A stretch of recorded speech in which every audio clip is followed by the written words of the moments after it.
তবে এই ভিডিও দেখার পরে আমি দেখলাম যে মা পাগল ছেলেটা চোখের পানি ফেলায় মায়ের জন্য কান্দে। যার নাম হলো ওমর, তার কথাগুলো যুবকেরা ফলো করে এবং শেয়ারও দেয়। নেপালের পাহাড়ের সামনে দাঁড়াইয়া বলতেছে, আমার মা দুনিয়ার মধ্যে আমার সবচেয়ে বড় আপন। আমার মায়ের বিরুদ্ধে কথা বললে আমি কোনো আইনও মানি না, কাউকে আমি চিনি না, কারণ মায়ের মতো আপন আমার দুনিয়ার মধ্যে কেউ হতে পারে না। সে বলতে লাগলো, ছোটবেলায় আমার বাবায় দুনিয়া থেকে বিদায় নিয়ে চলে গেল, যখন আমার বাবা নাই, আমার মা ছাড়াই পৃথিবীতে আমার আপন যখন কেউ নাই। আমার মায়ে গার্মেন্টসে চাকরি করে করে করে করে কোনো রকম জিন্দেগি চালাইয়া আমারে ফালাইয়া যায় নাই, বরং পরিশ্রম করে করে আমার মা স্কুলের মধ্যে আমারে পড়াইল। আজকে আমি অনেক মশহুর হয়ে গেলাম, প্রসিদ্ধ হয়ে গেলাম, সবাই আমারে চিনে, তবে আমি মায়েরে ভুলতে পারি না। নেপালের পাহাড়ের সামনে দাঁড়াইয়া বলতে লাগলো, মা জীবনে কোনোদিন আপনারে আই লাভ ইউ মা বলা হয় নাই, আমি আপনারে ভালোবাসি, আমি আপনারে পছন্দ করি, এটা বলা হয় নাই। এই যে যুবকরা যারা আছে এরা তাদের প্রেমিকারে জীবনে কতবার আই লাভ ইউ বলে, নিজের ওয়াইফেরে বারবার বলতে পারে। একটু বলো না রে বাপ, কয়দিন তুমি মায়ের দরবারে গিয়া বললা, মা গো তোমারে ভালোবাসি, আমি তোমারে পছন্দ করি, আমি তোমারে মহাব্বত করি, তুমি ছাড়া এই দুনিয়ার মধ্যে আপন আমার কেউ নাই। মনে রাখবারে বাবা, মায়ের মতো আপন তো জীবনে কোনোদিন অন্য সেকেন্ড কেউ হতে পারে না, কারণ সব হলো স্বার্থের পাগল। আর যা মা যে ভালোবাসা দেয় ওটার মধ্যে বিন্দু মাত্র পরিমাণ স্বার্থ নাই। চিল্লায় বলো ঠিক কিনা? একটা পর্যায়ে মা আমেনা দুনিয়া থেকে বিদায় নিবে এমন একটা ভাব যখন হয়ে গেল, বুঝতে পারলেন চলে যাব, সঙ্গে সঙ্গে আমার মায়ার নবীরে বলল, মুহাম্মদ রে বুকের মধ্যে আয় না, আমার বুকের মধ্যে আয় না। বুকের মধ্যে নিয়ে নিয়া সঙ্গে সঙ্গে আমার মায়ার নবীরে বলতে লাগলেন, ছোটবেলায় বাবার আদর কেমন বিন্দু মাত্র পরিমাণ তুমি পাও নাই, আমি মাও মনে হয় আজকে দুনিয়া থেকে বিদায় নিয়ে চলে যাওয়া লাগবে, আমি মাও চলে যাব। জীবনে কান্দো না, তোমার সম্মান বেড়ে যাবে, মর্যাদা বেড়ে যাবে, শান বেড়ে যাবে, মান বেড়ে যাবে। মা যে নবীর জন্য দোয়া করে দিছে, আল্লাহ নবীর দাম কি বাড়ায় না? ঠিক না? ওমর নামক ওই ছেলেটা বলতে লাগলো, এরপরে আমার আপন আমার নানি, আমি জানি রে নারীরা নাতিদের বড় পছন্দ করে, বড় ভালোবাসে। নানার বাড়িতে গেলে নানি ঠান্ডা পানি দিয়া শীতের দিনে পিঠা পুলি বানান, নাতির জন্য বসে থাকে, কি পরিমাণে মায়া করে, কি মহাব্বত করে। সে বলতে লাগলো, আমার নানিও আমার জন্য এত পরিমাণে অবদান, যদি জীবনে কোনোদিন একটা হেরিয়ার গাড়ি আমি কিনতে পারি, আমার মায়েরে ওঠামো, আমার নানিরে ওঠামো। যুবকেরা তোমরা অন্যান্য বিষয়গুলো টিকটক দেখে দেখে অন্যজনদের ফলো করো, তবে এটা কেন ফলো করো না? জীবনে কোনোদিন আইফোনের জন্য, বাইকের জন্য, টাকার জন্য তুমি তোমার মায়ের মনের মধ্যে আঘাত দিতে পারো না রে বাপ, তোমার বাবার মনের মধ্যে আঘাত দিতে পারো না, কারণ এরা যদি বদদুয়া দিয়া দেয়, এদের মনের মধ্যে যদি কষ্ট ঢুইকা যায়, বুলেট মিস হয়ে যেতে পারে। জীবনে কোনোদিন এই বদদুয়া এবং দোয়া মিস হতে পারে না। যেই মা বাবা দোয়া করলে আল্লাহ কবুল করে নেয়, জীবনে কোনোদিন ওই মা বাবার সাথে অন্যায় করা যাবে না, মা বাবার মনের মধ্যে আঘাত দেওয়া যাবে না রে বাপ। এদের থেকে তুমি দোয়া নিয়ে আগায়া যাও। মনে রাখবা, আব্বা আম্মা দুনিয়া থেকে যার বিদায় নিল, বড় এতিম হয়ে গেছে, ওর সাথেও জীবনে কোনোদিন কোনো অন্যায় আচরণ করা যাবে না, কারণ ওর মনটা তো এমনিতেই ভেঙ্গে চুরে চুরমার হয়ে গেছে। নবীজি মসজিদে নববী থেকে বের হয়ে একদিন বিকেলবেলা খেলার মাঠের কিনারা দিয়ে আমার মায়া নবী যখন যায়, খেলার মাঠের কিনারার মধ্যে দাঁড়াইয়া একজনে চোখের পানি ফালায়া ফালায়া কান্না করে, ছোট্ট একটা বালক, বয়স অনেক বেশি না, ছোট মানুষ। মায়ার নবী ডেকে বলে, ও ছেলে রে, কেন তুমি কান্দো, কেন কান্দো, কেন খেলার মাঠের মধ্যে যাও না, কেন খেলো না, আমারে বলো না। সঙ্গে সঙ্গে ছেলেটা আমার মায়ার নবীরে জানায়া দেয়, নবী খেলার মাঠের মধ্যে আমি যাই না কেন জানে? খেলার মাঠে গেলে আমার মায়ের কথা মনে পড়ে, আব্বার কথা মনে পড়ে, সব মনে পড়ে গেলে খেলতে পারি না, খেলার মাঠে যেতে পারি না। খেলার মাঠের কিনারায় দাঁড়ায় দাঁড়ায় কান্দি, কেন জানেন? কারণ আমার এই দুনিয়াতে মাও নাই, আমার বাবাও নাই, আমার ঘরও নাই, আমার বাড়িও নাই। মনে রাখবেন রে বাবা, একটা সন্তানের যখন বাবা হারায় যায়, ওরা যদি কেউ জিজ্ঞাসা তোমার বাবা আসেনি, বলতে পারে, স্বাচ্ছন্দ্যে বলতে পারে আমার বাবা নাই, ইজি ফিল হয়। যদি একটা ছোট্ট বাচ্চার মা নাই, যদি মা হারায় ফেলে, ওরা যদি জিজ্ঞাও তোমার মা আসেনি, দেখবেন তার বুকটা ফেটে চুরমার হয়ে যায়। এতটুকু বলতে পারে না যে আমার মা দুনিয়ায় নেই। ছোট্ট একটা বালকের মাও নাই, বাবাও নাই, কেউ নাই, ঘরও নাই, বাড়িও নাই। আমার মায়ার নবীর দরবারে বলতে লাগলেন, নবী গো, আমার মাও নাই, আমার বাবাও নাই, ঘরও নাই, বাড়িও নাই। নবী কয়, সন্তান রে, আমি এতিমের কদর পরিপূর্ণ দিতে পারি, আমার সঙ্গে আয় না। এতিমটাকে নিয়ে আম্মা জান আয়েশার ঘরের মধ্যে নবী নিয়ে গেল। মায়ার নবী যা বলে, আয়েশা, এমন একজন এতিম আমি ঘরের মধ্যে নিয়ে আসলাম রে আয়েশা, যে এতিমের মাও নাই, বাবাও নাই, ঘরও নাই, বাড়িও নেই। তোমারে আজকে দেখে আম্মা বলবে, আমারে আজকে দেখে আব্বা বলবে। এতটুকু যাতে বুঝতে না পারে দুনিয়াতে ওর মা নাই, বাবা নাই, ঘর বাড়ি নেই। এতিমেরে জানাইয়া দেয়, আজকে থেকে তুমি আমারে বাবা বলবা, আর ঘরের মধ্যে আয়েশারে আম্মা বলবা। তুমি এটা মনে করবা না যে জগতে তোমার মাও নাই, তোমার বাবাও নাই। নবীজি সঙ্গে সঙ্গে এতিমটার বিষয়ে কথা বলে, আর পরে এতিমটারে সুন্দর কাপড় পরাইয়া দেয় আম্মা জান আয়েশা। কাপড়টা পরাইয়া দেওয়ার পরে মায়ার নবী যখন এতিমের নিয়া যায়, আঙ্গুল দিয়া দইরা দইরা আমার মায়ার নবী তারে বুঝায়, এতিম রে, কেন তোমারে আমি কদর করলাম, কেন ঘরের মধ্যে নিয়ে আসলাম জানোনি? কেন আমারে বাবা বলার জন্য বলি, জানায় সারে আম্মা বলার জন্য বলি জানো? আমি এতিম রে, এতিমের কদর আমি পরিপূর্ণ দিতে পারি, কারণ জগতে আমার বাবার কেমন চেহারা আমি দেখি নাই। দুনিয়াতে আসার পরে 6 বছর বয়সে আমি মারে হারাইছি। দুনিয়াতে যত এতিম আছে সমস্ত এতিমের লিডার আমার মায়ার নবী। মায়ার নবীর ছোটবেলার কাহিনী। এই ময়দানে এমন কোন নবীর উম্মত নাই যে জানে না। দুধমা হালিমার ঘরের মধ্যে আমার মায়ার নবী বড় হলেন। ওই জায়গা থেকে যখন মা আমেনার ঘরের মধ্যে নিজ গৃহের মধ্যে যখন আমার মায়ার নবী আসলেন, হঠাৎ করে একদিন খেলাধুলা করার জন্য না খেলা দেখার জন্য নবী যায়। ঘর থেকে বের হয়ে যখন খেলার মাঠের কিনারায় গিয়া দাঁড়ায় যায়, নবী খেলে না। নবী তাকায় দেখে ছেলেরা কেমনে খেলাধুলা করে।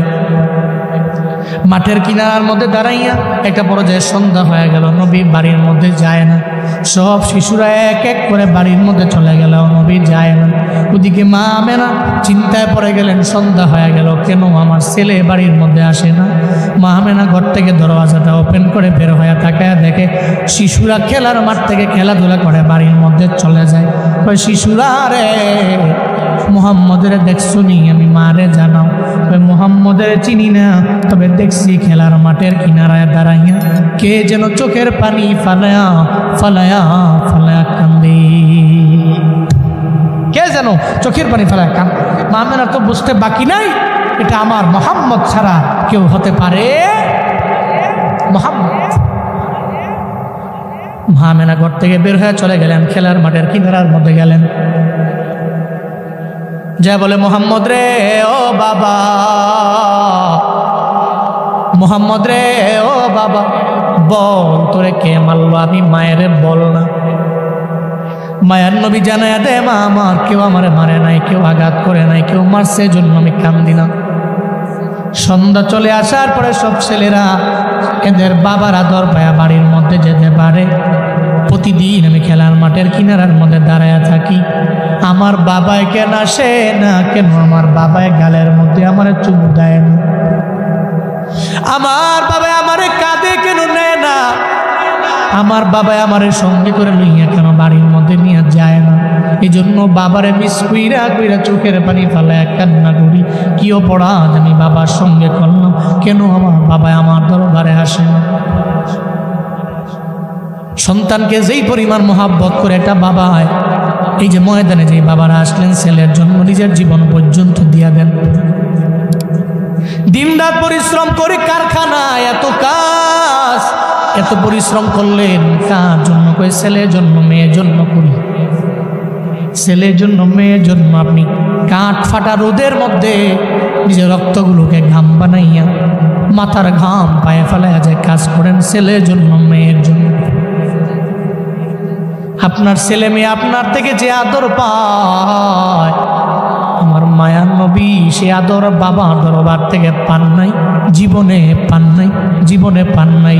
এজন্য মার দরবারে বলে, মা গো কেন বাবা আমার দরবারে আসে না, কেন আমার চুমু দেয় না, কেন কান্দের মধ্যে লয় না, কেন আমার বাড়ির মধ্যে নিয়ে যায় না, আমার বাবা কোথায়?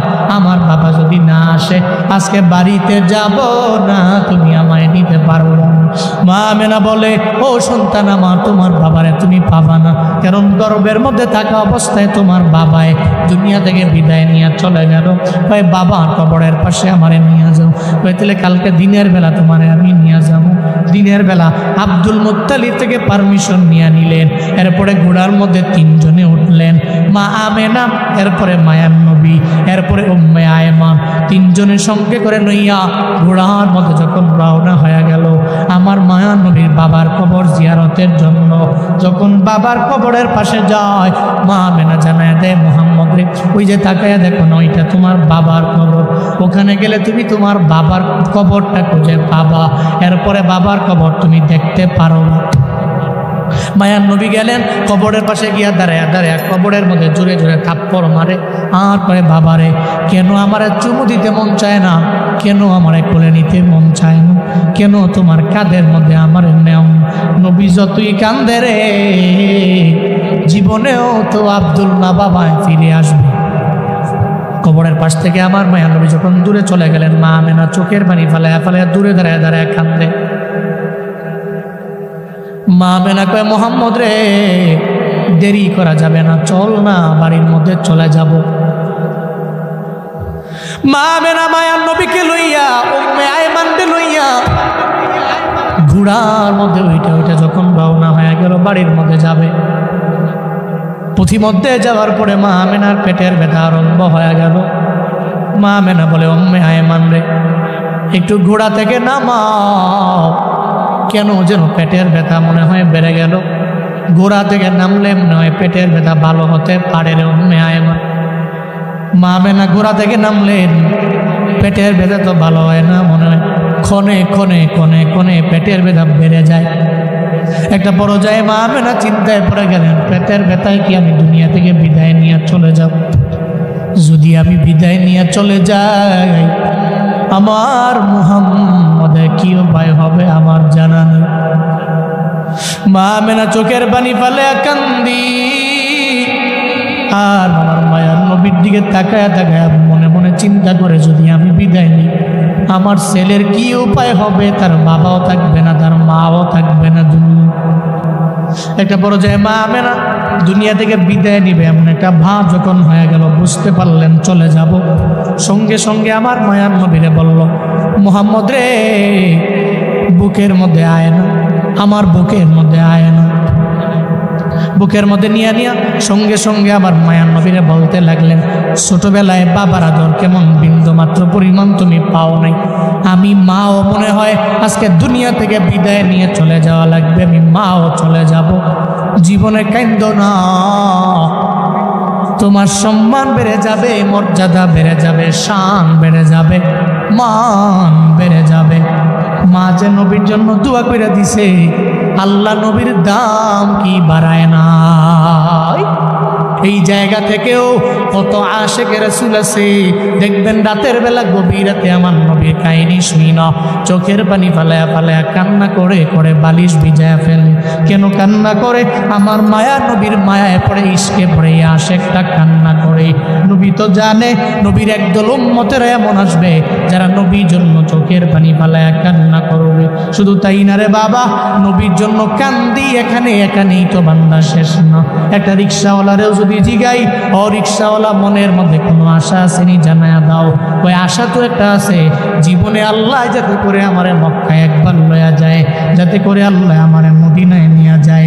এই যে ময়দানে আসলেন, আপনারাও তো মক্কা মদিনায় যাওয়ার জন্য বড় পাগল পাড়া। কেউ যদি হজে যায়, কেউ যদি উমরায় যায়, আপনি যে বলে দিলেন ভাই বাইতুল্লাহ গিলাফের মধ্যে ধইর, আমি গুনাহগারের জন্য রবের দরবারে দোয়া কইরা দিও, আল্লাহ যাতে করে জীবনে একবার আমারে মক্কায় লয়া যায়, আল্লাহ যাতে করে আমারে মদিনায় নিয়ে যায়। ময়দানে আসতেন বন্দারা, আমি গুনাহগার মুসাফির মানুষ, আমার সাথে হাত বাড়ায় রবেরে দেখাবেন কারা কারা মক্কায় যেতে চান, মদিনায় যেতে চান, আমার নবীর রওজার সামনে গিয়া সশরীরে জীবনে একবার হলেও সালাম দিতে চান কারা কারা, দুইটা হাত তুলে আল্লাহকে দেখায়া দিই। আল্লাহ যে মানুষগুলো হাত বাড়াইছে প্রত্যেককে জীবনে একবার হলেও মক্কা মদিনায় যাওয়ার মতো তৌফিক দান করেন। জোরে পড়ে, আরো জোরে চিল্লে আমিন। মনে রাখবেন ওখানে যাওয়ার জন্য টাকা লাগে না, অনেক বড় অ্যামাউন্টের প্রয়োজন এমন না। ওখানে যেতে হলে প্রেম লাগে, ইশক লাগে, ভালোবাসা লাগে, নবীর প্রতি টান থাকা লাগে। মনে বড় আশা ছিল যাব মদিনায়, মনে বড় আশা ছিল যাব মদিনায়। একটু মন থেকে আপনারাও পড়তে পারবেন তো, একটু কর না। মনে বড় আশা ছিল, সালাম আমি করব গিয়ে, সালাম আমি নবীর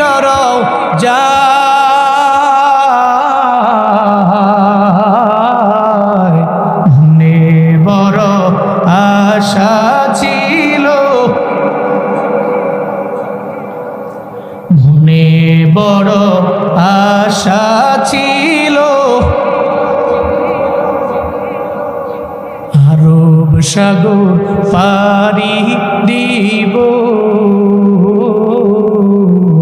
নাইকো আমার তরি পাখি নয় তো উড়ে যাব জানাতে করি, আমার আশায় আছি সম্বল নাই, আশায় আছি করি কেউ পায়,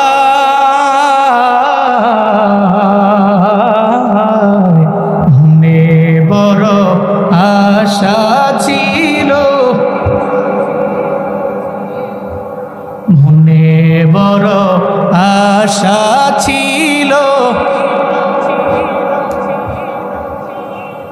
সবাই মনে বড়,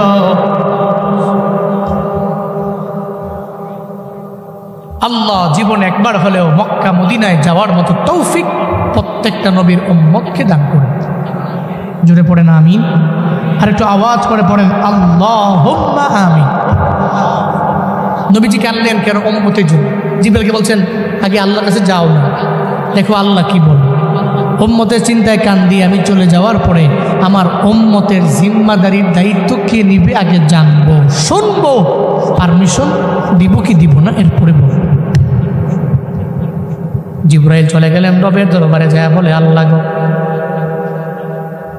আপনার নবী তো পারমিশন দেয় না, অনুমতি দেয় না। কি বলে আমার নবী? আপনার নবী বলতে চায় চলে যাওয়ার পরে, নবীর চলে যাওয়ার পরে উম্মতের জিম্মাদারির দায়িত্ব কে নিয়ে নিবে শুনবার চায়। আল্লাহ কয় জিবরাইল আমার নবীর দরবারে দূরায়া যাও, নবীরে গিয়া জানায়া দেও নবীর চলে যাওয়ার পরে নবীর উম্মতের জিম্মাদারির দায়িত্ব আমি আল্লাহ সাহাবীরে দিব না, তাবিঈনরে দিব না, তাবিঈনরে দিব না, দুনিয়ার কোনো পীরেরে দিব না, ডোনাল্ড ট্রাম্পের হাতে হবে না।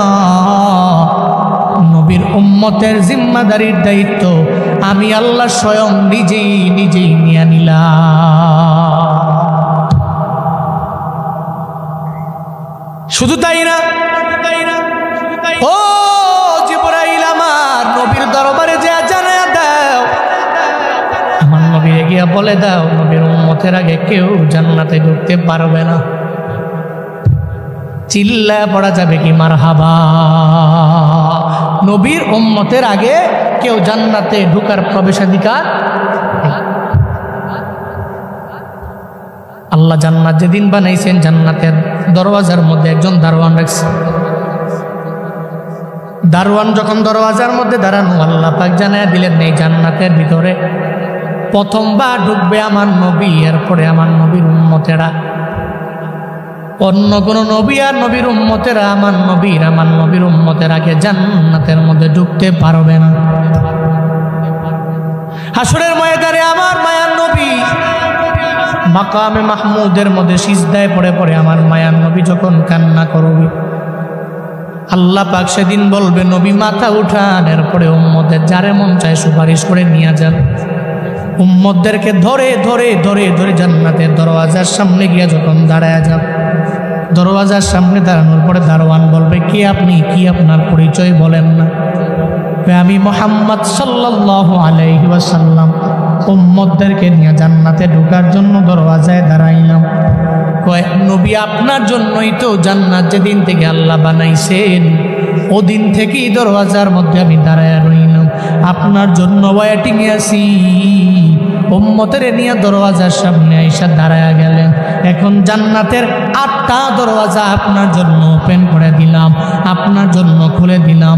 যেই দরওয়াজা দিয়া মন চায় ওই দরওয়াজা দিয়েই জান্নাতে চলে যায়।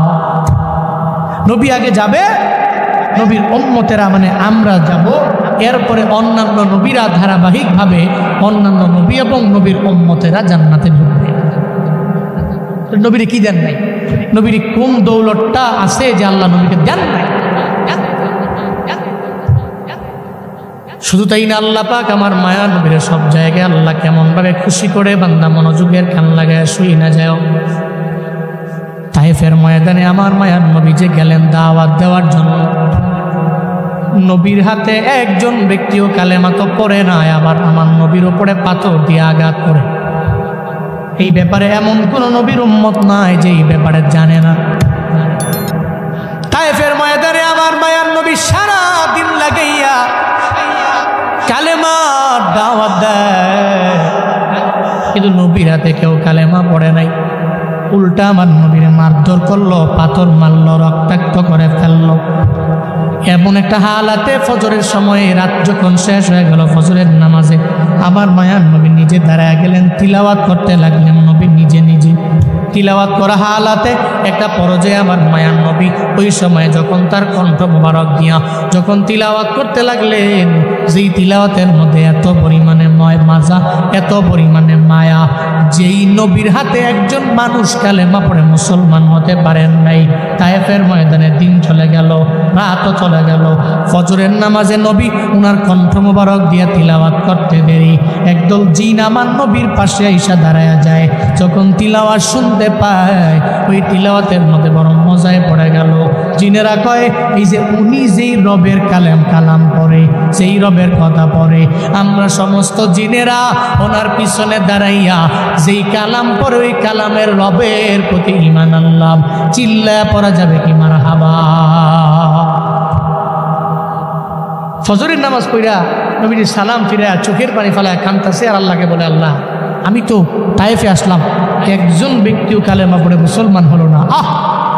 কষ্ট নিয়ে নবী বসে আছেন। আল্লাহ কয় জিবরাইল নবীজি কান্দে করে কান্দে কেন, উদ্বিগ্ন কেন, চিন্তায় কেন? যে বলো। জিবরাইল পাঠালেন, জিবরাইল নবীর কাছে আসলেন। নবীকে এসে বলে আপনি কাঁদছেন কেন? একজনও কালেমা পড়ে নাই, একজন মানুষ কালেমা পড়ে নাই। তো কি হয়েছে? একটু আগে ফজরের নামাজে যেই তিলাওয়াত করছেন ওই তিলাওয়াতের মায়ায় পইরা একদল জিন আপনার হাতে অদৃশ্যেই কালেমা পড়ে মুসলমান হয়ে গেছে। নবীজি হেসে দিলেন, নবীজির কান্না বন্ধ হয়ে গেল। কে বন্ধ করেছেন? কে কে? মা ওয়াদ্দাআকা রাব্বুকা ওয়া মা ক্বালা। আল্লাহ পাক বলেন, ও পয়গম্বর আমার, সব মানুষের আপনাকে ভুইলা গেল, আমি রব আপনারে বলতে পারি না, আপনাকে ছেড়ে যেতে পারি না। আপনার সম্মান, আপনার মর্যাদা, আপনার শরফ, আপনার করম সব আমি আল্লাহ তো বাড়াইয়া দিলাম। সূরা ইনশিরার দিকে দেখো না, আল্লাহ পাক ওই আয়াতের মধ্যে জানায়া দিয়েছে, ওয়ারাফা'না লাকা লাকা যিকরাক, আপনার জিকির, আপনার সম্মান, আপনার মর্যাদা সমস্ত কিছু আমি আল্লাহ বুলন্দ করে দিলাম। সব আমি বাড়িয়ে দিয়েছি, বৃদ্ধি করেছি, উঁচু করেছি, বৃদ্ধি করেছি, বুলন্দ করে দিয়েছি। এরপরে 4 নম্বর আয়াতের মধ্যে আল্লাহ পাক আমার নবীরে জানায়া দেয়, ওয়ালাল আখিরাতু খায়রুন লাকা মিনাল উলা। নবী হে, আপনার শেষের জীবনটা শুরুর জীবনের চাইতে, প্রাথমিক জীবনের চাইতে সুখের হবে, আরো কল্যাণময় হবে। সফলতার দ্বার পর্যন্ত পৌঁছবেন শেষের জীবনে, মানে প্রথম থেকে শেষেরটা মধুর হবে বেশি। সুবহানাল্লাহ পড়বেন না? ঠিক সূরা ইনশিরাতে আল্লাহ বলছেন, ফাইন্না মাআল উসরি ইউসরা, ইন্না মাআল উসরি ইউসরা, নিশ্চয়ই কষ্টের পরে আছে কি? নিশ্চয়ই কষ্টের পরেই তো সুখ, দুঃখের পরেই তো সুখ। আপনি ধরেই যে সুখী এমন না তো, একটা পর্যায়ে এমন হবে আপনি 3 বেলা খাবারের জায়গায় 2 বেলা পাবেন, 1 বেলা পাবেন, 1 বেলা পাবেন, 2 বেলা পাবেন না।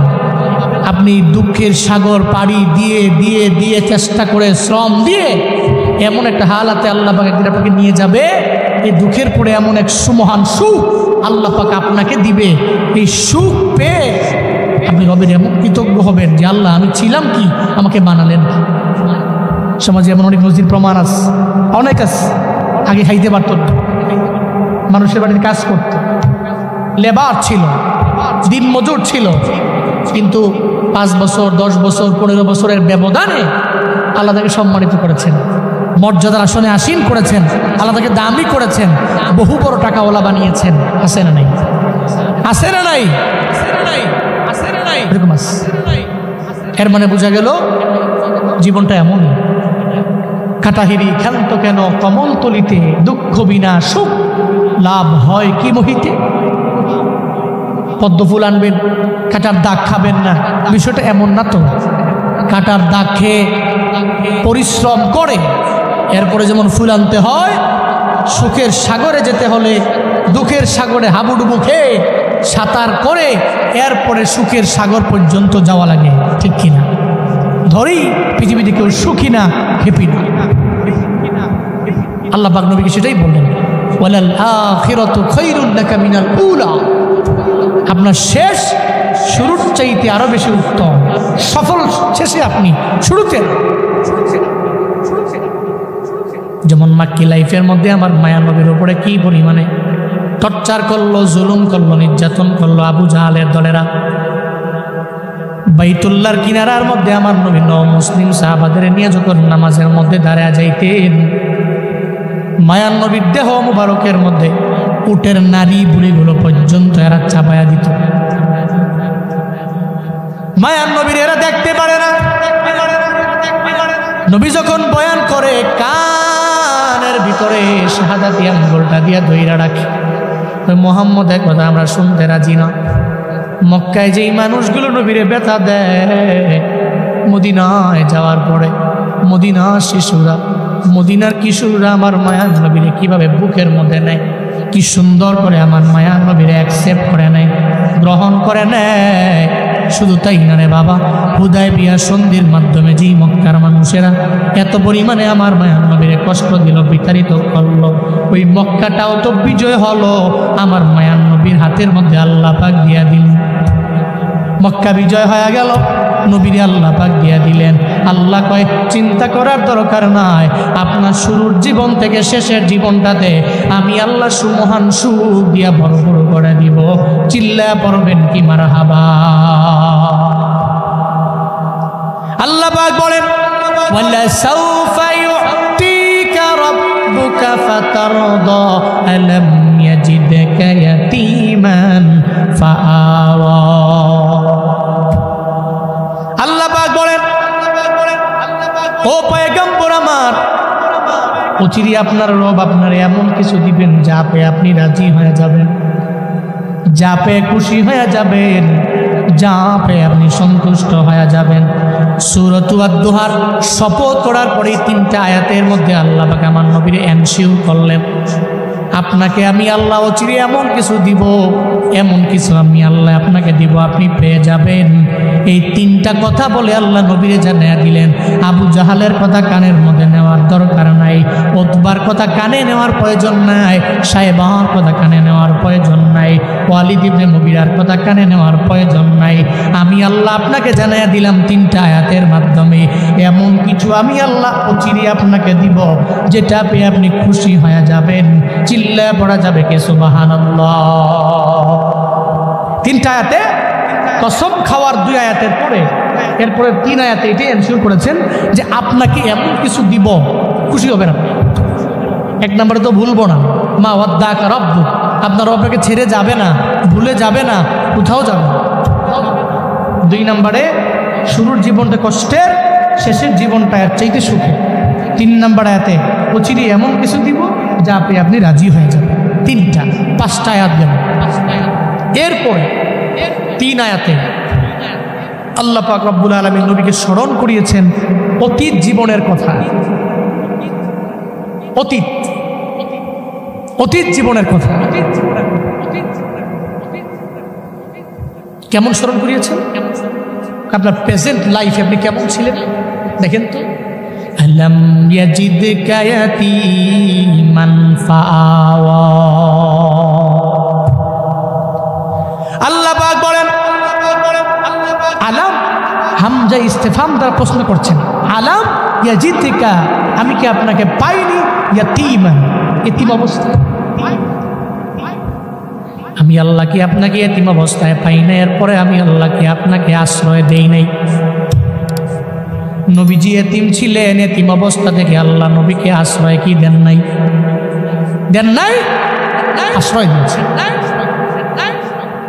এরপরে আল্লাহ পাক বলেন ওয়াওয়াজাদাকা দাল্লান ফাহাদা ওয়াওয়াজাদাকা আইলান ফাগনা। আল্লাহ পাক বলেন আমি আল্লাহ আপনাকে পেলাম, এমন অবস্থায় পেলাম আপনি পথ হারা ছিলেন, আমি আল্লাহ তো আপনাকে পথ দেখায় দিলাম। শুধু তাই না, আপনি এমন গরিব ছিলেন, আমি আল্লাহ আপনাকে ধনী বানায় দিলাম। 3টা আয়াতের মধ্যে আপনি কি ছিলেন, আমি আল্লাহ আপনাকে কি বানায় দিলাম, এ ব্যাপারে আল্লাহ নবীকে জানায়া দিলেন। অতীত লাইফের কথা আল্লাহ আমার মায়ার নবীর স্মরণ করে জানায়া দিলেন, আপনি কি ছিলেন, আমি আল্লাহ আপনাকে কি বানাইলাম। এরপরের 3টা আয়াতের মধ্যে আল্লাহ পাক রব্বুল আলামিন 2টা আয়াতে নিষেধ, 1টা আয়াতের মধ্যে আল্লাহ পাক আদেশ করলেন। যে 2টা আয়াতের মধ্যে আল্লাহ পাক রব্বুল আলামিন নিষেধ করলেন, আল্লাহ পাক 1ম নম্বরে জানায়া দেয়, নবী আমার আপনাকে তো এতিম পেলাম, তো জীবনে কোনোদিন আপনি এতিমের ধমক দিতে পারবেন না। ফাআম্মাল ইয়াতীমা ফালা তাকহার ওয়া আম্মাস সাইলা ফালা তানহার। জোরে বলেন আল্লাহু আকবার, আরো জোরে আল্লাহু আকবার। আল্লাহ পাক বলছেন আপনি তো এতিম ছিলেন, পেয়েছি, আশ্রয় দিয়েছি। আপনি গরিব ছিলেন, ধনী বানিয়েছি। পথ হারা ছিলেন, পথ দেখিয়েছি। এখন কাজ কি জানেন? 1 নম্বর কাজ হলো জীবনে কোনোদিন কোনো এতিমের ধমক দেওয়া যাবে। নবীজি ওনার লাইফে কোনো একটা এতিমকে দেখার পরে ধমক দিয়েছেন, তাড়িয়ে দিয়েছেন, গালি দিয়েছেন। এ নজির, এ প্রমাণ পৃথিবীর কোনো নাস্তিক সেকুলার দেখাতে পারবে? বরং শত শত হাদিস আছে আমার মায়ার নবী এতিমদের সাথে কেমন আচরণ করলেন। নবীর সামন দিয়ে হাইটে গেছে এতিম, যার মাও নাই, যার বাবাও নাই, নবী তার মাথার মধ্যে হাত বুলান নাই। এমন কোনো প্রমাণ পৃথিবীর কোনো মানুষ প্রমাণ করতে পারবে না। কারণ মায়ার নবী এতিম রে, এতিমের কদর আমার মায়ার নবী পরিপূর্ণ দিতে জানেন। বাবা, এই ময়দানে যারা মা বাবা হারাইছো, এই সমস্ত মা বাবা হারা এতিম, এরা কদর দিতে জানে। আরেকজন এতিমের কদর বোঝে যার মাও নাই, যার বাবাও নাই। কি বাড়াইস, কাইন্দো না, কাইন্দো না, তোমার সম্মান বেড়ে যাবে, মর্যাদা বেড়ে যাবে। তুমি মাকে বিদায় দাও, আমি মা মনে হয় বিদায় নিয়ে চলে যাওয়া। তুমি যে কাঁদতে লাগলেন, মা বাবার কবর জিয়ারত করতে যেয়ে কি আপনাকে হারাতে হবে? 2জনকে হারালেন। মা মেনা বিদায় নিলেন। নবীজি আর উম্মে আয়মান ঘোড়ায় চড়ে রওনা হলেন। আসার সময় 3 জন, ফিরার সময় কয়জন?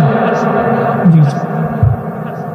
দাদা আব্দুল মুত্তালিব তো দরওয়াজার সামনে দাঁড়ানো, কখন আমার শিশু নাতি আসবে দাঁড়ানো, তাকায় দেখে দূরে আসতেছে ঘোড়া, কিন্তু ঘোড়ার মধ্যে যাওয়ার সময় বিদায় দিলাম 3 জন রে, আবার সময় মাত্র কয়জন? বুঝতে আর বাকি নাই, একজন মোহাম্মদ হারায় ফেলছে, একজন তো আগে হারাইছে আর একজন হারায় ফেলছে। নবীজি আয়েশা দাদা আব্দুল মুত্তালিবের বুকের মধ্যে জড়ায় নবী কান্না করেছেন, দাদা আব্বা নাই, আম্মা নাই, কেউ নাই, আমি বলি এতিম হয়ে গেছি, শুধু আপনি আমার প্রটোকল দিতে পারেন, পৃথিবীর কেউ নেই। ওই জায়গা থেকে দাদা মারা যাওয়ার পরে চাচা আবু তালিব নবীজিকে আশ্রয় দিয়েছেন, আল্লাহ নবীকে সেই কথা স্মরণ করিয়েছেন দোহায়, আপনি এতিম ছিলেন, আব্বা আম্মা হারা ছিলেন, ওই জায়গা থেকে আশ্রয়টা আমি আল্লাহ আব্দুল মুত্তালিব এবং চাচা আবু তালেবের মাধ্যমে, এই 2 জনের মাধ্যমে আমি আপনাকে দিয়েছি। চিল্লায়া কি পড়বেন না সুবহানাল্লাহ? জীবনে কোনোদিন এতিমদের ধমক দিবেন না। মায়ার নবী এতিমেরে বলে, এতিম রে আমার শিশুবেলার কাহিনী তো এমন, এই জন্য আমি এতিমেরে কদর দিতে পারি। এতিমটারে একটু দূর নিয়ে যাওয়ার পরে বলে, এতিম রে তুই আমার কাঁধের মধ্যে আয় না, আমার কাঁধের মধ্যে তুলে নিব, এরপরে আমি তোরে মসজিদে নববীর মধ্যে নিয়ে যাব। নবী আপনি দামি মানুষ, আপনার কাঁধের মধ্যে আমি উঠতে পারবো না, আপনার কাঁধে উঠলে আপনি দামি মানুষ, আল্লাহর রাগান্বিত হয়ে যাবে। নবী কয়, এতিম রে আমার কাঁধের মধ্যে যদি উঠে যাও, আমার কাঁধে যদি উঠে যাও, আল্লাহ রাগান্বিত হবে না, বরং আল্লাহ আমার প্রতি খুশি হয়ে যাবে। চিল্লায়া পড়া যাবে কি মারহাবা? এতিম তোমার কাঁধে উঠলে আল্লাহ আমার প্রতি রাজি হবে। মায়ার নবী জানা গেলেন, ও উম্মতেরা, জীবনে এতিমের ধমক দিস না, এতিমের পাশে গিয়ে যদি দাঁড়ায়া যাও, আল্লাহ পাক তোমার পাশে গিয়ে দাঁড়ায়া যাবে। শুধু তাই না, একটা এতিমের মাথার মধ্যে যদি কেউ মায়া নিয়া, এতিমের মাথার মধ্যে নবী বললেন কেউ যদি হাত বুলায়া দেয়, এতিমের মাথার চুল বরাবর সব আল্লাহ পাক তার আমল নামায় দিয়া দিবে। চিল্লায়া পড়া যাবে সুবহানাল্লাহ। আল্লাহ পাক বলেন, জীবনে কোনোদিন এতিমদেরকে ধমক দেওয়া যাবে না। এরপরে আল্লাহ পাক রব্বুল আলামিন জানায়া দেয়, ওয়া আম্মাস সাইলা ফালা তানহার। জীবনে কোনোদিন কোনো সাইল, এর মানে ভিখারি আছে না নাই? আছে না নাই? দরওয়াজার সামনে, বাজারে গেলে, বিভিন্ন জায়গায় গেলে ভিখারি সামনে দাঁড়ায় আছে, আমার কিছু দাও, এগুলা নিয়ে আমি কোনো রকম চলবো, আল্লাহর হস্তে দান করে। আল্লাহ পাক নিষেধ করেছেন, জীবনে এই ভিখারিকে ধমক দিয়ে তাড়িয়ে দেওয়া যাবে। আখিরাতের প্রতি যাদের বিশ্বাস আছে, ইয়াকিন আছে, আকীদা আছে, সূরাতুল মাউন পড়েন। কোন সূরা? মাউন, আপনাদের পরিচিত না? একটা ফেমাস সূরা আপনাদের কাছে, 10টা সূরার মধ্যে একটা সূরা মাউন পড়েন।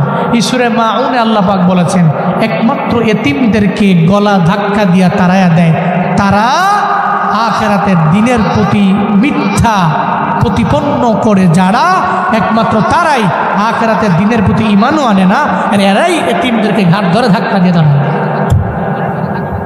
আরাইতাল্লাযী ইউকাযযিবু বিদ্দীন ফাযালিকাল্লাযী ইয়াদউল ইয়াতীম ওয়া লা ইয়াহুদ্দু আলা তুআমিল মিসকিন। আল্লাহ পাক বলছেন, আপনি কি দেখেছেন?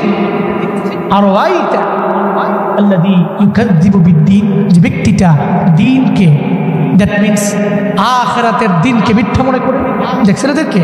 এরাই তো তারা।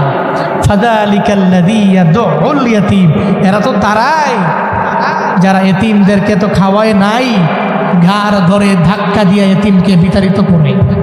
ওয়ালা ইয়াহুদ্দু আলা তুআমিল মিসকিন, এবং মিসকিনদেরকে খাওয়াইতে নিজেও খাওয়ায় না, আর একজনকে ইন্সপায়ার করে।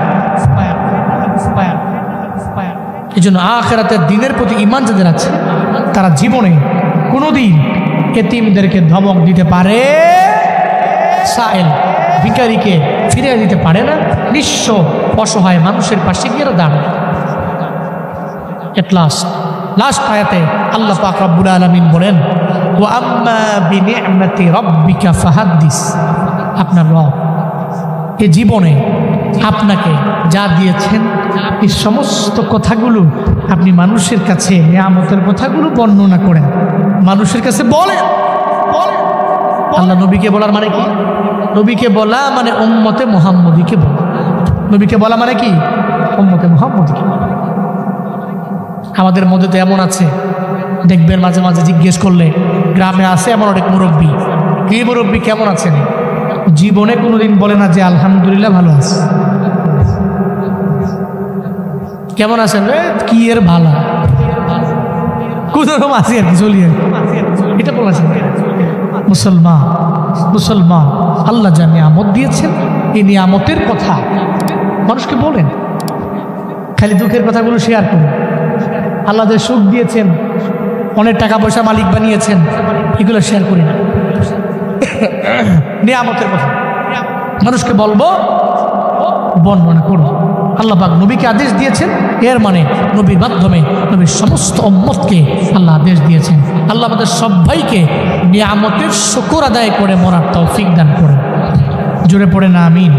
আর একটু আওয়াজ করে চিল্লায় পড়তে হবে আমিন। তাহলে সূরাত আদ-দুহা থেকে আমরা শিক্ষা খুঁজে বের করি।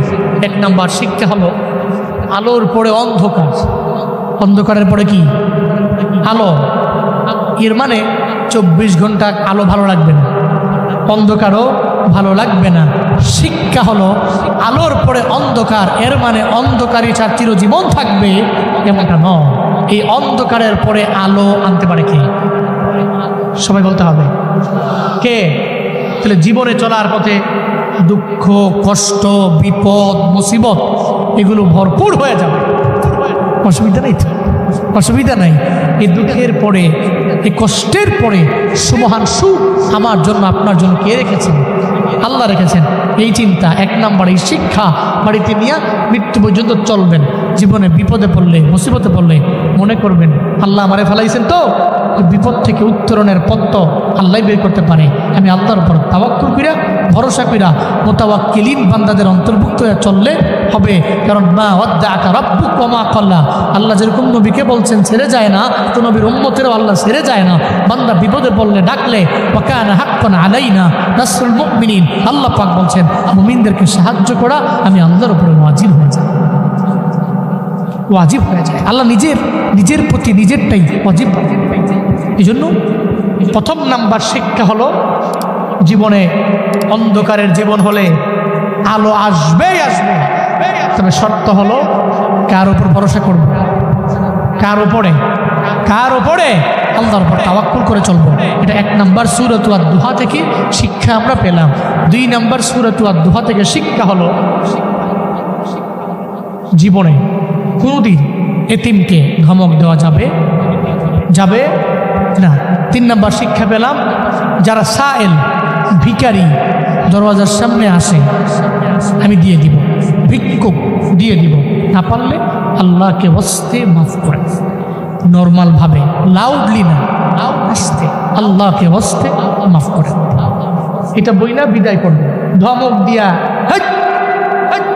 রাগ দেখায়া বলা যাবে না। 3 নাম্বার। 4 নাম্বার শিক্ষা হলো আল্লাহ আমার জিন্দেগিতে যা নিয়ামত দিয়েছেন এই সমস্ত নিয়ামতের কথা মানুষকে বলবো, ভাই আল্লাহ আমার দিয়েছেন, আল্লাহ আমার এটা দিয়েছেন, ওটা দিয়েছেন, আগে গরিব ছিলাম আল্লাহ ধনী বানিয়েছেন, আল্লাহ অনেক নিয়ামত দিয়েছেন, আলহামদুলিল্লাহ বলে শুকর আদায় করব। তবে এই ভিডিও দেখার পরে আমি দেখলাম যে মা পাগল ছেলে নেপালের পাহাড়ের সামনে দাঁড়াইয়া বলতেছে আমার মা দুনিয়ার মধ্যে আমার সবচেয়ে বড় আপন। আমার মায়ের বিরুদ্ধে কথা বললে আমি কোনো আইনও মানি না, কাউরে আমি চিনি না, কারণ মায়ের মতো আপন আমার দুনিয়ার মধ্যে কেউ হতে পারে না। সে বলতে লাগলো ছোটবেলায় আমার বাবা দুনিয়া থেকে বিদায় নিয়ে চলে গেল, যখন আমার বাবা নাই, আমার মা ছাড়াই পৃথিবীতে আমার আপন যখন কেউ নাই। আমার মায়ে গার্মেন্টসে চাকরি করে করে করে করে কোনো রকম জিন্দেগি চালাইয়া আমারে ফালাইয়া যায় নাই, বরং পরিশ্রম করে করে আমার মা স্কুলের মধ্যে আমারে পড়াইল। আজকে আমি অনেক মশহুর হয়ে গেলাম, প্রসিদ্ধ হয়ে গেলাম, সবাই আমারে চিনে, তবে আমি মায়েরে ভুলতে পারি না।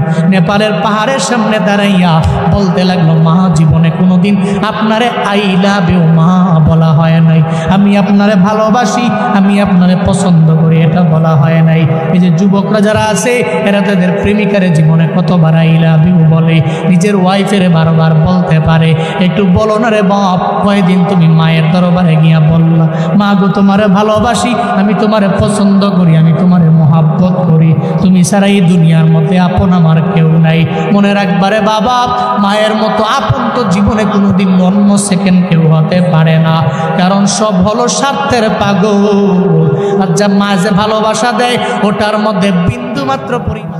একটা পর্যায়ে মা আমেনা দুনিয়া থেকে বিদায় নিবে এমন একটা ভাব যখন হয়ে গেল, বুঝতে পারলেন চলে যাব।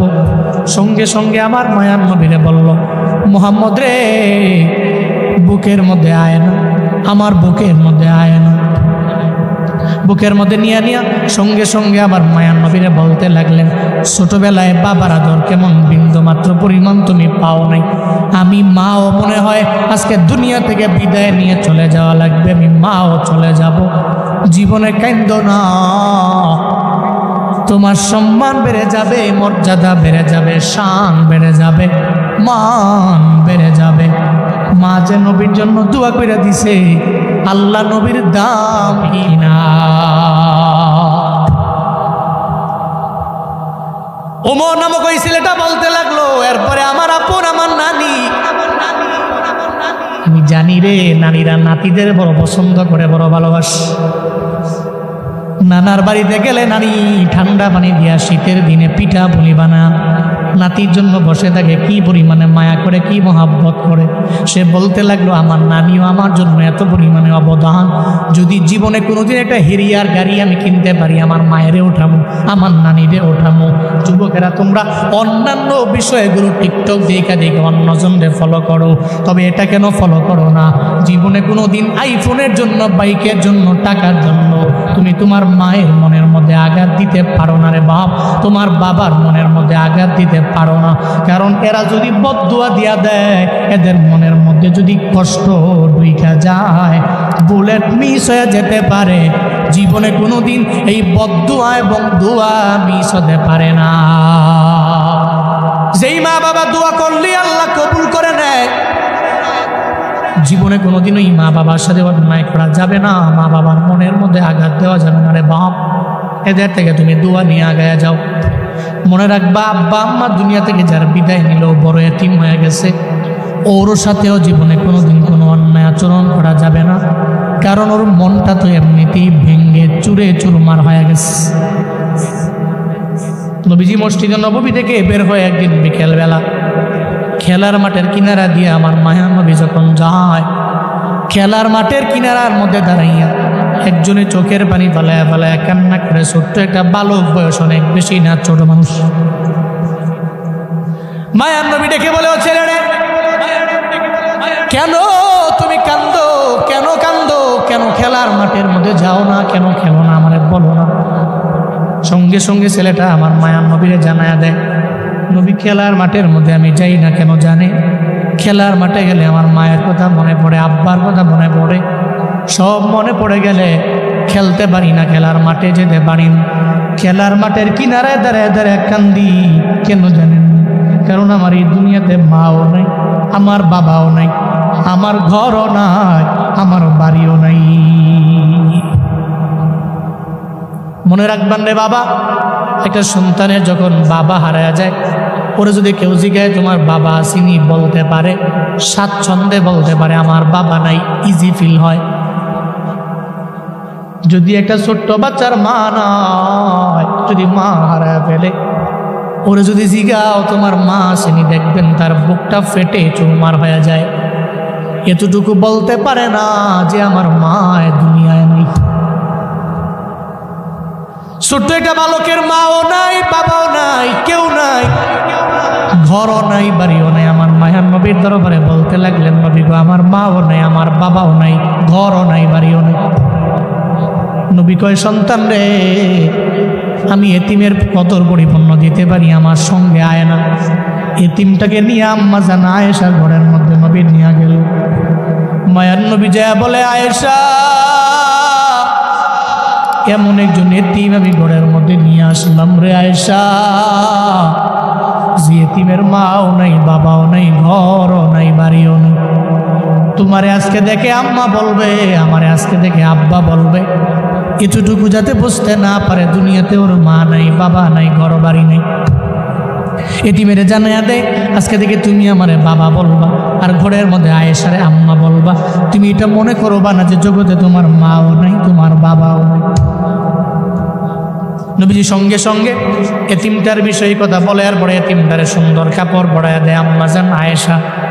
কাপড়টা পরায়া দেওয়ার পরে মায়ার নবী যখন এতিমেরে নিয়ে যায়, আঙ্গুল দিয়া দইরা দইরা আমার মায়ার নবী তারে বুঝায়, এতিম রে কেন তোমারে আমি কদর করলাম, কেন ঘরের মধ্যে নিয়ে আসলাম জানোনি, কেন আমারে বাবা বলার জন্য বলি, জান আয়েশারে আম্মা বলার জন্য বলি জানো? আমি এতিম রে, এতিমের কদর আমি পরিপূর্ণ দিতে পারি, কারণ জগতে আমার বাবার কেমন চেহারা আমি দেখি নাই। দুনিয়াতে আসার পরে 6 বছর বয়সে আমি মারে হারাইছি। দুনিয়াতে যত এতিম আছে সমস্ত এতিমের লিডার আমার মায়ার নবী। মায়ার নবীর ছোটবেলার কাহিনী। এই ময়দানে এমন কোন নবীর উম্মত নাই যে জানে না। দুধমা হালিমার ঘরের মধ্যে আমার মায়ার নবী বড় হলেন। ওই জায়গা থেকে যখন মা আমেনার ঘরের মধ্যে নিজ গৃহের মধ্যে যখন আমার মায়ার নবী আসলেন, হঠাৎ করে একদিন খেলাধুলা করার জন্য না খেলা দেখার জন্য নবী যায়। ঘর থেকে বের হয়ে যখন খেলার মাঠের কিনারায় গিয়ে দাঁড়ায় যায়, নবী খেলে না, নবী তাকায় দেখে ছেলেরা কেমনে খেলাধুলা করে। মাঠের কিনারার মধ্যে দাঁড়াইয়া একটা পর্যায়ে সন্ধ্যা হয়ে গেল, নবী বাড়ির মধ্যে যায় না। সব শিশুরা এক এক করে বাড়ির মধ্যে চলে গেল, নবী যায় না। ওদিকে মা আমেনা চিন্তায় পড়ে গেলেন, সন্ধ্যা হয়ে গেল, কেন আমার ছেলে বাড়ির মধ্যে আসে না? মা আমেনা ঘর থেকে দরওয়াজাটা ওপেন করে বের হয়ে তাকায় দেখে শিশুরা খেলার মাঠ থেকে খেলাধুলা করে বাড়ির মধ্যে চলে যায়। শিশুরা রে, মুহাম্মদের দেখছো নি? আমি মারে জানাও, মুহাম্মদের চিনি না, তবে দেখছি খেলার মাঠের কিনারায় দাঁড়াইয়া কে যেন চোখের পানি ফালায়া ফালায়া ফালায়া কান্দে। কে যেন চোখের পানি ফালায়া কান্দে। মা আমেনা তো বুঝতে বাকি নাই এটা আমার মুহাম্মদ ছাড়া কেউ হতে পারে। মুহাম্মদ। মা আমেনা ঘর থেকে বের হয়ে চলে গেলেন, খেলার মাঠের কিনারার মধ্যে গেলেন। যা বলে, মুহাম্মদ রে ও বাবা, মুহাম্মদ রে ও বাবা, বল তোরে কে মারলো? আমি মায়ের বল না। মায়ের নবী জানায় দে, মা আমার কেউ আমারে মারে নাই, কেউ আঘাত করে নাই, কেউ মারছে জন্য আমি কান্দি না। সন্ধ্যা চলে আসার পরে সব ছেলেরা এদের বাবার আদর পায়া বাড়ির মধ্যে যেতে পারে। প্রতিদিন আমি খেলার মাঠের কিনারার মধ্যে দাঁড়ায় থাকি, আমার বাবাই কেন আসে না? কেন আমার বাবাই গালের মধ্যে আমার চুমু দেয় না? আমার বাবা আমারে কাঁধে কেন নেয় না? আমার বাবা আমারে সঙ্গে করে লইয়া কেন বাড়ির মধ্যে নিয়ে যায় না? এই জন্য বাবারে মিস কইরা কইরা চোখের পানি ফালায় কান্না করি। কি অপরাধ আমি বাবার সঙ্গে করলাম? কেন আমার বাবা আমার দরবারে আসে না? সন্তানকে যেই পরিমাণ মহাব্বত করে একটা বাবা হয়, এই যে ময়দানে যে বাবারা আসলেন ছেলের জন্য নিজের জীবন পর্যন্ত দিয়া দেন। দিনরাত পরিশ্রম করে কারখানায় এত কাজ, এত পরিশ্রম করলেন কার জন্য? কই ছেলের জন্য, মেয়ের জন্য করি। ছেলের জন্য, মেয়ের জন্য আপনি কাঠ ফাটা রোদের মধ্যে নিজের রক্তগুলোকে ঘাম বানাইয়া মাথার ঘাম পায়ে ফেলাইয়া যায় কাজ করেন ছেলের জন্য, মেয়ের জন্য। আপনার ছেলে মেয়ে আপনার থেকে যে আদর পায়, আমার মায়ার নবী সে আদর বাবা দরবার থেকে পান নাই, জীবনে পান নাই, জীবনে পান নাই। এই জন্য মার দরবারে বলে, মা গো কেন বাবা আমার দরবারে আসে না? কেন আমার চুমু দেয় না? কেন কান্দের মধ্যে লয় না? কেন আমার বাড়ির মধ্যে নিয়ে যায় না? আমার বাবা কোথায়? আমার বাবা যদি না আসে আজকে বাড়িতে যাব না, তুমি আমায় নিতে পারো না। মা আমেনা বলে, ও সন্তান আমার, তোমার বাবারে তুমি পাবা না, কারণ গর্ভের মধ্যে থাকা অবস্থায় তোমার বাবা বাবায় দুনিয়া থেকে বিদায় নিয়ে চলে গেল। কয় বাবার কবরের পাশে আমারে নিয়ে যাও। কয় তাহলে কালকে দিনের বেলা তোমারে আমি নিয়ে যাবো। দিনের বেলা আব্দুল মুত্তালিব থেকে পারমিশন নিয়ে নিলেন। এরপরে ঘোড়ার মধ্যে তিনজনে উঠলেন, মা আমেনা, এরপরে মায়ার নবী, এরপরে উম্মে আয়মান, তিনজনের সঙ্গে করে লইয়া ঘোড়ার মধ্যে যখন রওনা হয়ে গেল আমার মায়ার নবীর বাবার কবর জিয়ারতের জন্য। যখন বাবার কবরের পাশে যায় মা আমেনা জানায় দেয় মুহাম্মদ রে, ওই যে তাকায়া দেখো না ওইটা তোমার বাবার কবর, ওখানে গেলে তুমি তোমার বাবার কবরটা খুঁজে পাবা, এরপরে বাবার কবর তুমি দেখতে পারো। মায়ার নবী গেলেন কবরের পাশে গিয়া দাঁড়ায় দাঁড়ায় কবরের মধ্যে জোরে জোরে থাপ্পড় মারে আর কয়ে বাবারে কেন আমারে চুমু দিতে মন চায় না, কেন আমারে কোলে নিতে মন চায় না, কেন তোমার কাঁধের মধ্যে আমার নেও। নবী যতই কান্দে রে জীবনেও তো আব্দুল্লাহ বাবায় ফিরে আসবে। কবরের পাশ থেকে আমার মায়ার নবী যখন দূরে চলে গেলেন মা আমেনা চোখের পানি ফালায়া ফালায়া দূরে দাঁড়ায় দাঁড়ায় কান্দে। মা আমেনা কয় মুহাম্মদ রে দেরি করা যাবে না, চল না বাড়ির মধ্যে চলে যাব। মা আমেনা মায়ার নবীকে লইয়া উম্মে আয়মানকে লইয়া ঘোড়ার মধ্যে ওইটা যখন রওনা হয়ে গেল বাড়ির মধ্যে যাবে, পথিমধ্যে যাওয়ার পরে মা আমেনার পেটের ব্যথা আরম্ভ হয়ে গেল। মা আমেনা বলে উম্মে আয়মান রে একটু ঘোড়া থেকে নামাও, কেন যেন পেটের ব্যথা মনে হয় বেড়ে গেল। ঘোড়া থেকে নামলে মনে হয় পেটের ব্যথা ভালো হতে পারে রে উম্মে আয়মান।